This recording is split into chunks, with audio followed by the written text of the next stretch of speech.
everyone, welcome back to the channel. Thank you so much for tuning in.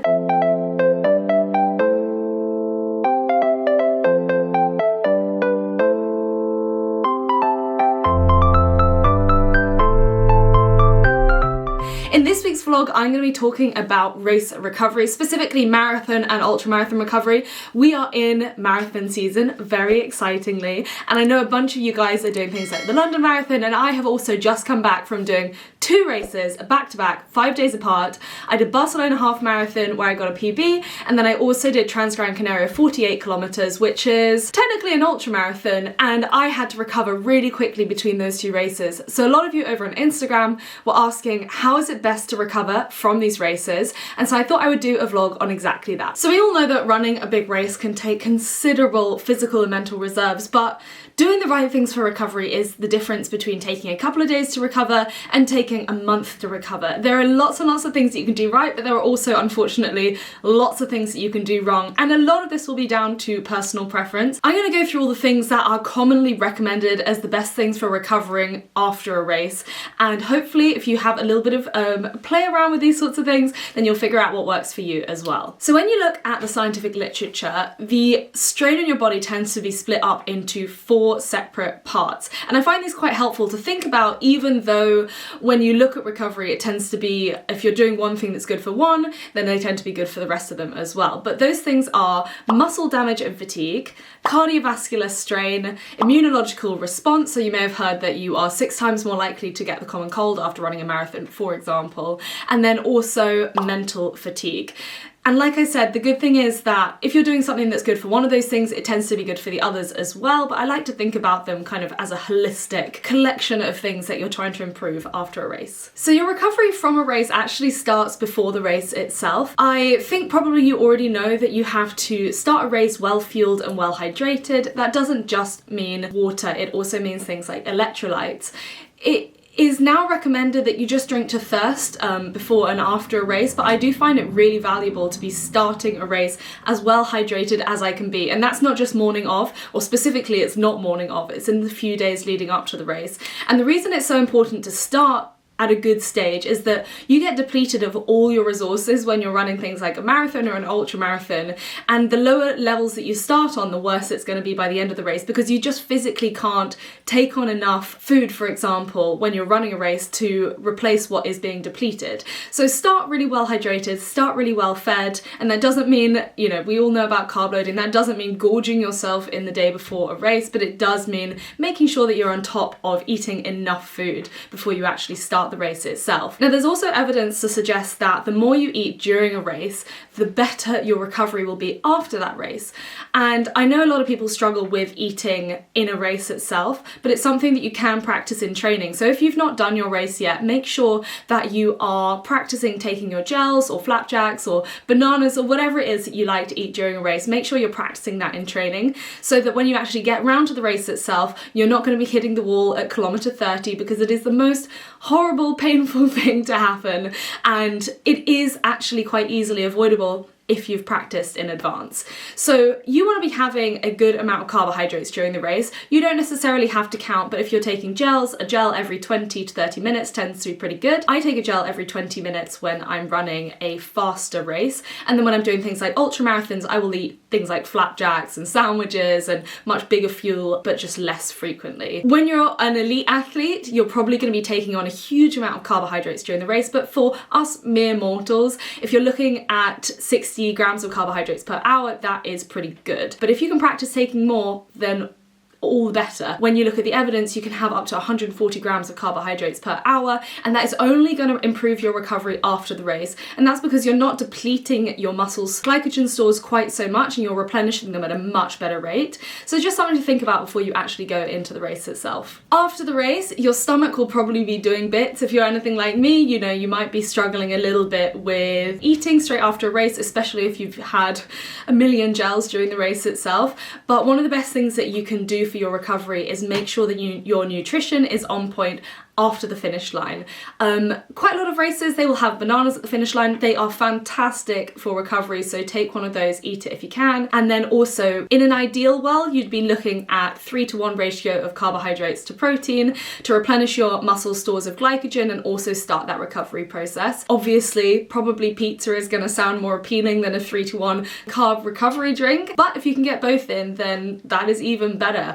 After my race in Gran Canaria, which was 48 kilometers, I had a recovery shake as soon as I got back, and then I just sat in the bath eating beans because I didn't have any other food. But to be honest, that's carbohydrates and then there's protein in there as well. It's not a bad mix, but just any food, anything that you can stomach is good. And even if that's just crisps and a pizza, then so be it.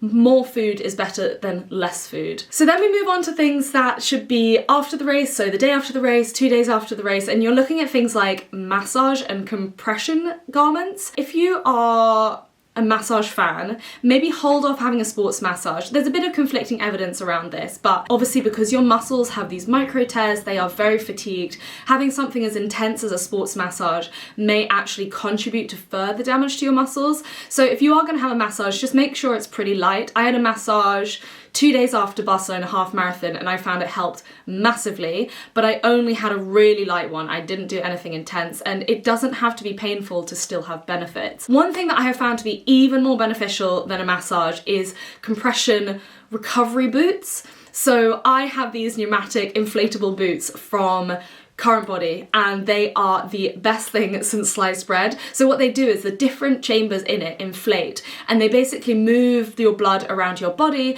and it kind of flushes out all the bad stuff that happens to end up sitting in your legs and sitting in your muscles after you've run a big race. It's really, really helpful for me for those kind of fluey legs feeling, you know, when your legs start to feel really heavy. And it's down to personal preference, but I think that these are probably one of the best things for DOMS, for delayed onset muscle soreness after a race, and also just for that general feeling of fatigue in your whole body. I also use them after heavy training sessions, after my long runs, after a heavy gym session, or if my legs are just feeling really achy. So I love a massage, don't get me wrong, but actually these boots end up paying for themselves pretty quickly because I can't afford a massage every single week, certainly not after my heavy training sessions, and just having these at home, and they are portable as well, means that I can have that sort of massage effect, and it's kind of like having a masseuse just hanging out at home waiting for you. And honestly, I can't rate these highly enough. I started using them when I first got big into ultramarathons, and I was running quite regular ultramarathons, and I really needed to make sure that my recovery was on point. That was when they really came into their own, and then I used them after Gran Canaria as well, and I can't believe how much they help. So it is down to personal preference, but if you get that really sort of achy leg feeling, I would really recommend trying them out. And you can get a discount using the code FLORACBB, and that will get you 10% off anything on Current Body. I'm working with them at the moment, and I'm so excited to be working with them because I cannot believe how much they've made a difference to my recovery, not just after this race, but also after a lot of my previous races that I've done. And judging by my Instagram comments, I know that a lot of you guys are massive fans as well. Okay, so your DOMS, delayed onset muscle soreness, will likely peak 48 to 72 hours after the race, so don't be alarmed if the day after your race you feel bad and then 2 days after you feel even worse. I would say that I had about 2 days of barely being able to walk after Gran Canaria, and then the day after that I was finally able to get in some active recovery. And I would say this is where the boots really come into their own as well. Active recovery is definitely one of the best things that you can do for recovery, and I'm not talking about going for a run, I'm talking about just lightly moving, 10-20 minutes of walking, and it would just help to increase blood flow around your body and get rid of those metabolites and waste products that your body is building up after a race, because you've produced a lot of stress. And I think also it gets compounded by the fact that after a big race we like to do a lot of sitting down. If you can get out and do a really light walk, then that's helpful, but it might take a couple of days to get to that point. Next up on the list we have sleep. So if you've ever done a really big race, you will know that because of the stress that it produces on your body, it does take a little bit of time to maybe get to sleep. Maybe your sleep won't be as good as it usually is. Don't worry about that, that is fairly normal, but just rest and relax. If you can't sleep, just make sure that you're listening to your body and taking rest as and when you can. I appreciate I don't have kids. If you've got kids, I can imagine it is a whole lot more difficult. But if you can just be horizontal, put your feet up and allow your muscles to recover, then that will make a massive difference. And sleep, and deep sleep specifically, is extremely important to recovering, not just physically, but also mentally after a race. Next up, we have hot baths versus ice baths. There's a little bit of a debate between hot baths versus ice baths, and looking at the literature, it seems to oscillate and swing back between one is better for you versus the other one is better for you. In my opinion, this comes down to personal preference. So the science says that if you take an ice bath, then it constricts your blood vessels in your legs, reducing swelling and therefore reducing DOMS. The benefits of a warm bath is that it increases blood flow and allows your body to flush out all those waste products that are building up after a race. So they both have some plausibility behind them, but for me, when I'm really depleted of carbohydrates, depleted of energy after a race, I quite often get really cold, and probably the worst thing for me would be to have an ice bath. So I tend to have a really nice warm bath and I just relax and enjoy it. That's a lot more relaxing for me, and the name of the game after a big race is relaxation. If you find an ice bath to be beneficial, and if you think that it reduces pain and swelling and all of those kind of things after a big race, then that is the thing that you should do. There is evidence for both of them, so you know, it comes down to what you prefer, and I wouldn't suggest putting yourself in a very stressful situation like an ice bath if you've never done it before straight after a race.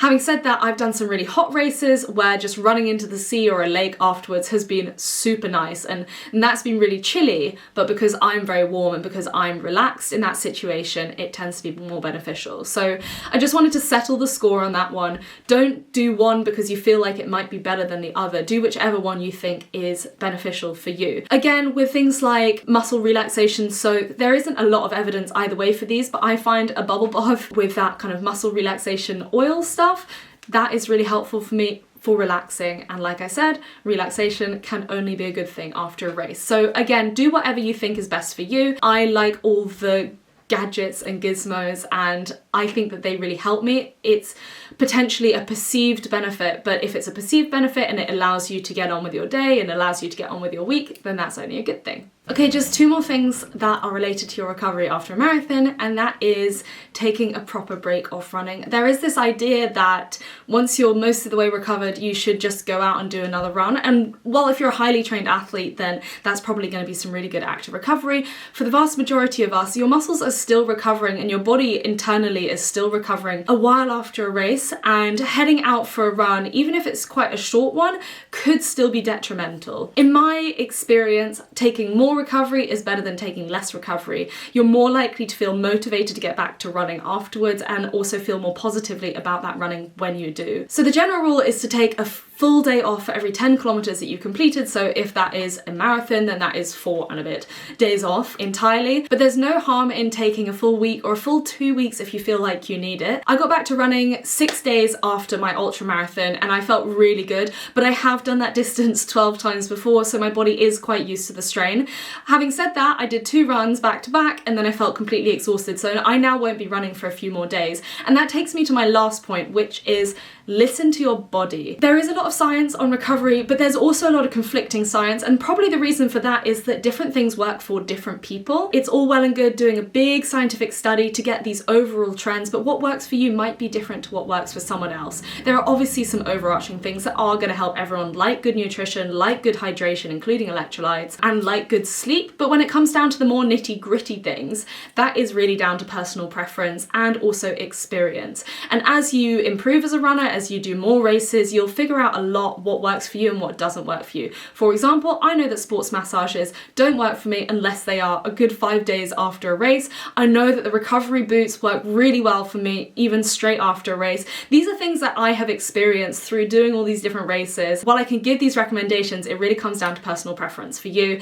And also I think our bodies are really good at telling us what they need, and that includes more food after a race. You know, you might think that once you've done a 1 big day of eating or 2 big days of eating after a race that you have replenished all your glycogen stores and replenished all the lost calories, and that might be true, but if your body is still saying I need more food 4 days after a race, then you should probably listen to it. And I think that's one of the best things about doing a race, is that you can have that little bit of excess after it, because you really do need it, and you really do need to listen to your body and give it what it wants and what it needs. So that is it for this week's vlog. I hope you enjoyed it. Do let me know any particular recovery protocols that you have down in the comments below, and if you found any of these things to be more beneficial for you than the others. It's all good information, and hopefully other people who have never done a race before can read the comments and figure out what might work for them as well. And if you have any particular specific advice, put that down in the comments and I will share them over on my Instagram for people who have never done a marathon before and are looking for the best ways to recover. So that is it. Thanks so much to Current Body as well for sponsoring this video. I am